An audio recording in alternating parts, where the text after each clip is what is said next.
Anda sudah menemukan orang yang mengupgrade iman, orang rajin sholat, tapi ada orang yang ketiga yang jauh melampaui yang dua ini.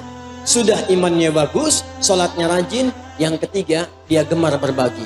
Alladzina yu'minuna bil ghaibi wa yuqimuna as-salata wa mimma razaqnahum, gemar berbagi. Disebutkan bahkan di Quran surah ketiga ayat 134 menyifati ciri takwanya, bahkan berbaginya nggak tanggung-tanggung, nggak ngitung-ngitung. Bukan saat ada berbagi, saat sempit pun dia meninggalkan Anda, bukan. Kata Allah, alladzina yunfiquna fis sarra'i wad-dharra'i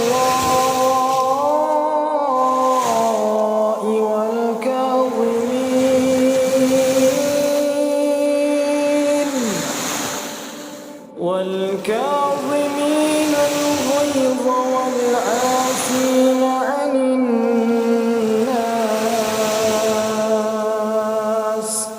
wallahu yuhibbul muhsinin.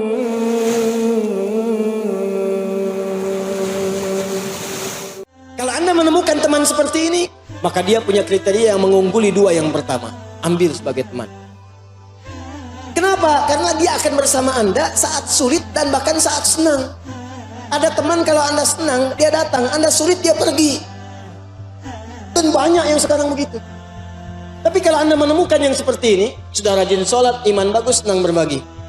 Akhi mau kemana? Saya ke majlis ta'lim saja. Mau kemana pakai Grab? Aneh yang bayarin.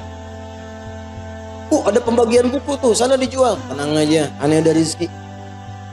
Besok kemana kita? Aduh, nah nggak ada nih, tapi kayaknya kita bisa minta petunjuk, bisa minta petunjuk.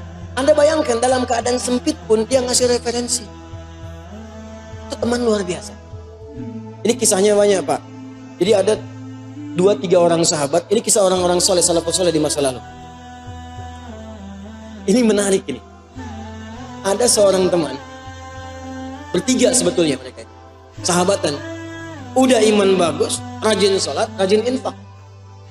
Tiba-tiba tiga-tiganya ini sedang punya persoalan. Satu orang punya uang, kalau kita 1 juta lah misalnya itu, dipakai untuk kebutuhan dia. Tiba-tiba temannya datang, si A, yang B yang punya. Kemudian ketika si A datang pada B, aku butuh ini, Allahu Akbar, dia berikan pada kawannya walaupun dia butuh. Ternyata apa yang terjadi? Si A ini mengambil kemudian uangnya, ya tanpa disadari datang si C kepada si A. Aku butuh nih katanya. Ya, A pinjam ke B. A sudah dapat, si C datang ke si A. Tanpa tahu ke si B, ke si A dulu. Aku punya kebutuhan nih. Si A yang baru minjam ke si B tadi, teman-teman sekalian.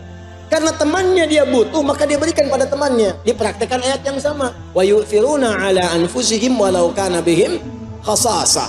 Maka diberikan pada si C tanpa pikir panjang. Nih, aneh ada rezeki. Padahal baru minjem dari si B. Si B yang uangnya dipinjam oleh si A tadi, karena merasa ada kebutuhan datang pada si C. Dia nggak menyebutkan uangnya dipinjam, dia cuma katakan barangkali antum ada kelapangan rezeki, anak ada punya kebutuhan, nilainya sama 1 juta juga. Di si A minjam ke si B, si C ke si A, si B minjam ke si C. Si C pun tanpa pikir panjang karena punya sifat ini, diberikan langsung seketika. Tiba-tiba mereka kumpul bersama. Ketika kumpul, tadinya bisik-bisik, ngobrol, kebuka akhirnya. Tiga-tiganya cuma putar-putar di situ aja. Akhirnya tiga-tiganya hanya tertawa. Kemudian mereka bagi sesuai kadar kebutuhan masing-masing. Bagi 3 pada akhirnya. Kawan tuh begitu. Bahkan ada di antara mereka yang tak terlukiskan kisahnya. Sampai menjelang sakaratul maut tuh masih berbagi. Haus, haus, haus. Ini teman kita haus, berikan minum. Begitu akan diberikan kawan saya dulu yang gitu.